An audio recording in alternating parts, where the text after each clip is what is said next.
Welcome to VSB News Online for Thursday, September the 24th. I'm Charles Webb. The renewal of a sewage tax for all major city buildings linked to the corporation system is in the works in an effort to increase municipal revenues, according to Home Affairs Minister Senator Michael Fay. This was his reply to Mayor Charles Gosling's claim that he did not know what was going on. I didn't quite understand how the mayor was puzzled. We have been in consistent dialogue with the new corporation and have undertaken to work with them in the preparation of new ordinances. One of those ordinances is going to involve allowing the corporation to obtain the revenue for all of the on-street parking and the car parks. Of course, we've had the issues with clamping. And we're addressing that as well, but another ordinance needs to be prepared, and we're working with them to see that done. We're also working with the corporation in relation to sewage tax.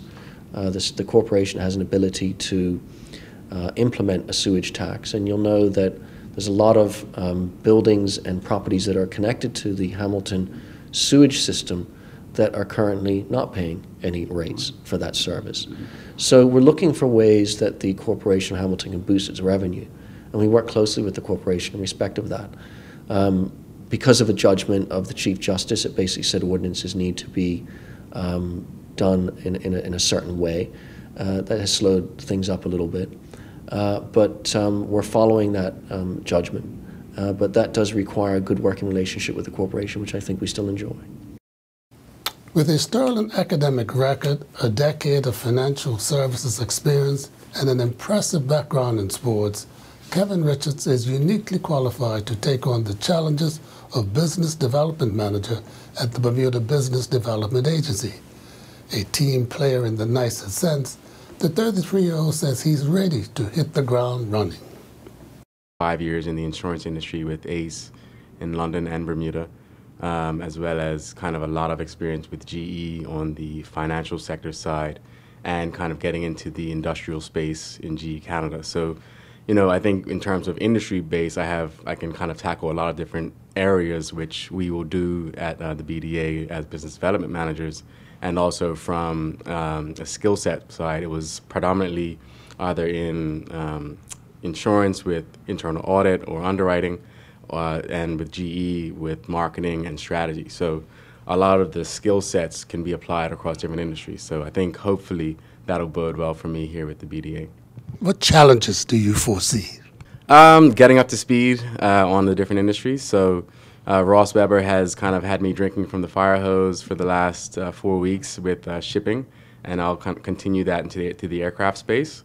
And then just trying to leverage the different contacts that I have here in Bermuda from my previous jobs and my personal contacts to help me get up to speed as quickly as possible so that I'm representing Bermuda in the way that we really want me to do so when I'm abroad at conferences and at events. I'm very excited just to be back in Bermuda and to be able to represent Bermuda, hopefully with the best foot forward. So whether it's shipping, aircraft, insurance, reinsurance, I'm very happy to kind of represent my country and try to make sure that we're being seen as the premier place to do business in the world. Now you've made your name in sports. How much does that discipline help you in representing Bermuda in the business world? Oh, I'm a competitor by nature. If you see me play, I'm very aggressive on the pitch, even though I smile a lot off the pitch.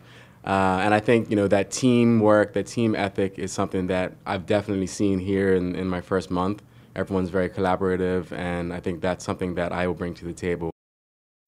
The Ministry of Home Affairs should have collected over $1 million in fines from employers and employees found guilty of work permit violations by the end of next year, if all goes well. This is why Minister Michael Fay laughs at the opposition's recent claim that he has been doing nothing to curb the abuse.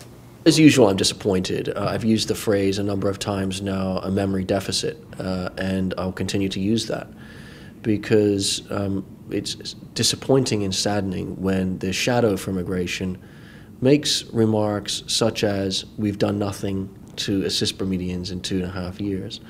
And again, people seem to forget, or certainly the opposition wishes to forget, what has been done.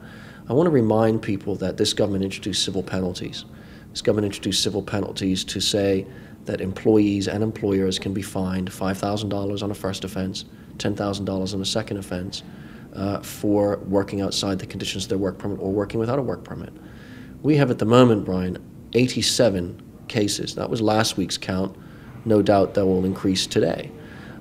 If you start doing the numbers, by the end of the year, we could have issued fines of, or by the end of the fiscal year, fines of in excess of $1 million. We've so far issued $130,000 worth of fines.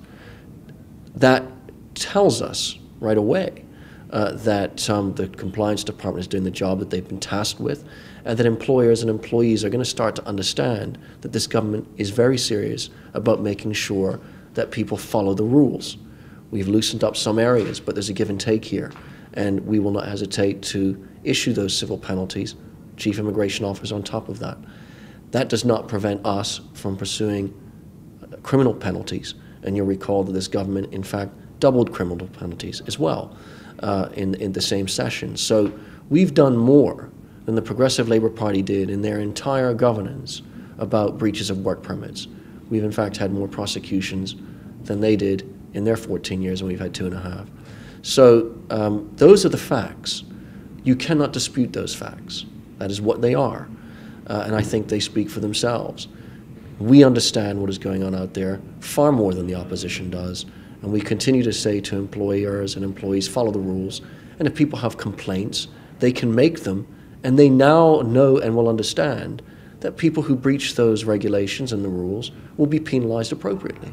It's a very simple thing to be able to see that is being done. Have you ever thought of naming and shaming? We have named and shamed through Parliament. In fact, one of those was was requested through parliamentary questions. At the moment, if someone has been fined and those fines have been paid, then I have no issue those names being released. But what I will not do is release names of employees or employers when investigations are ongoing and decisions have not yet been made.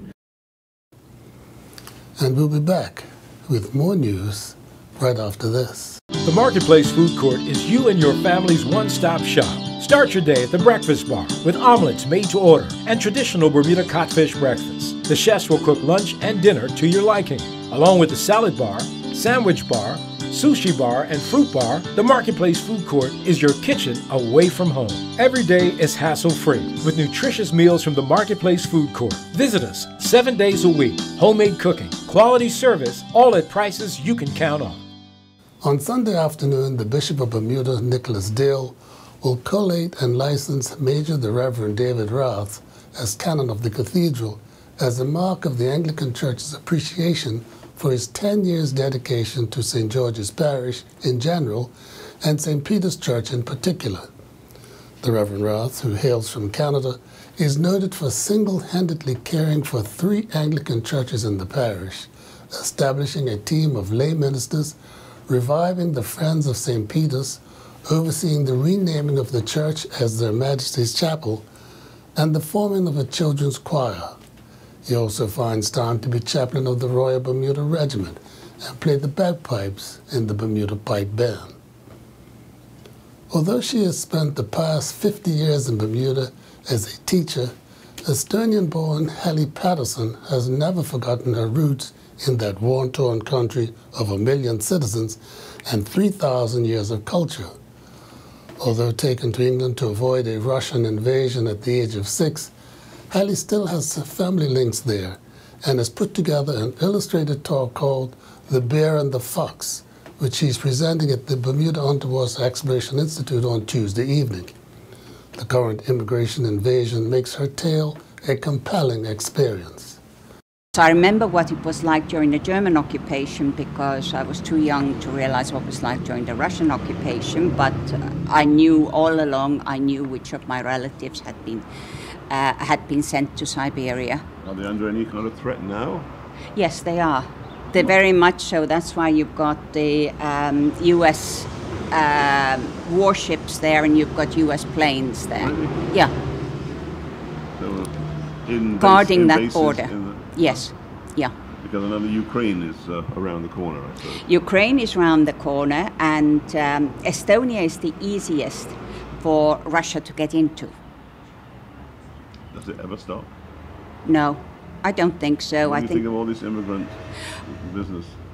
it is horrendous. It is a repetition of what happened to us, and I think that's part of the reason why it's relevant that I speak out now, because the experiences are the same. So you'll bring that up in your talk. Well, I think people can see how it applies, because it's what's happening now. They're reaching the numbers that we had in World War II. At the end of World War II, there were 850,000 refugees who were gathered into displaced persons camps in Germany alone.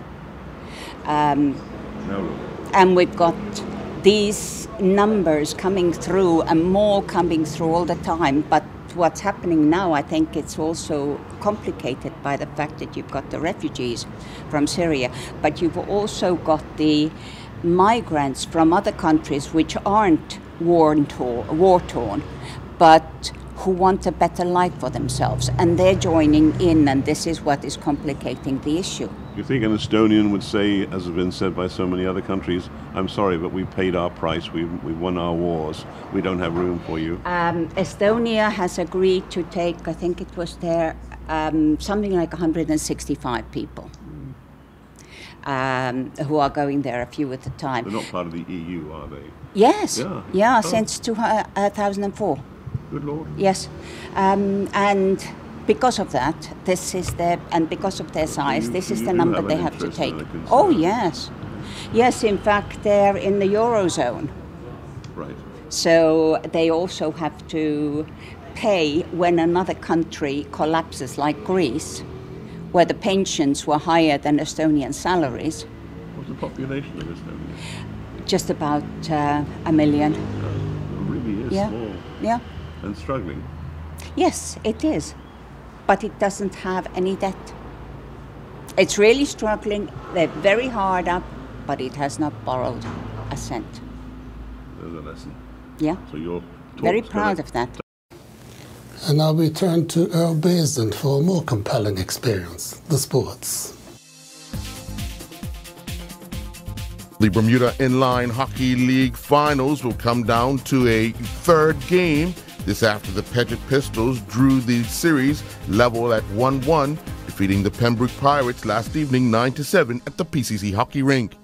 The Pistols held a 3-2 lead at the end of the first period. They then outscored the Pembroke Pirates 4-3 in the second period to make the score 7-5 going into the final period.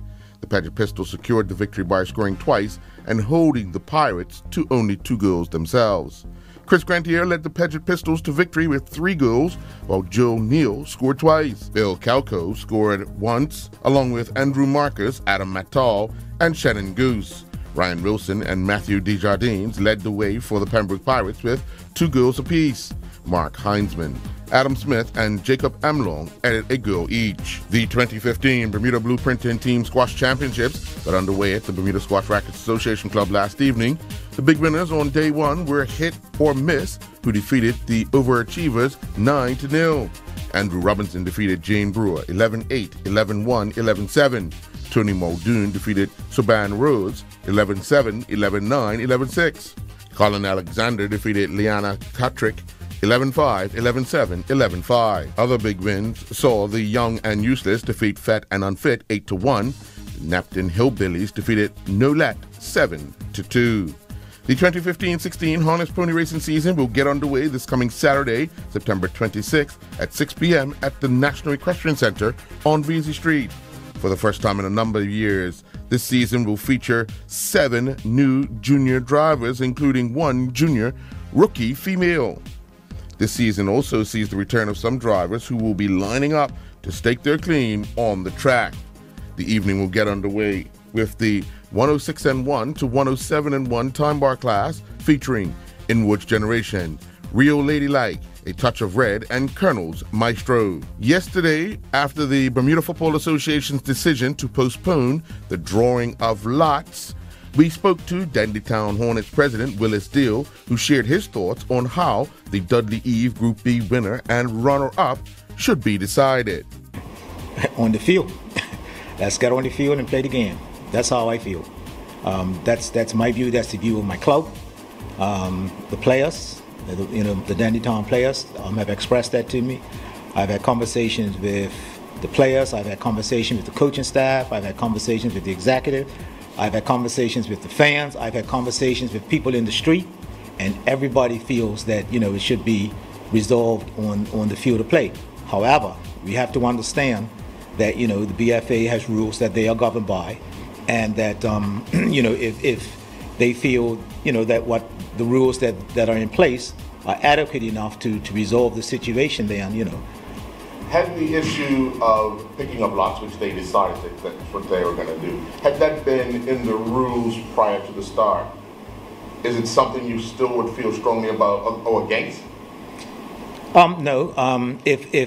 Well, I'm going to defer from answering that, but I'll answer it this way and say that I don't really know what was in the rules prior to the start of the tournament. I just know what I have been told. And based on what I have told, it appears that it wasn't. However, the BFA, who are governed under FIFA rules, FIFA has a mandate for how matches should be resolved. Yeah. And the final thing comes down to the picking of lots, which is what they have, put on the table for us. So, they're well within the rights to go that route, Obviously, there's two other teams involved, and you're not speaking on behalf of them, but you guys have had some discussions as well. What have those discussions been like? Well, let's put it this way. We're all on the same page.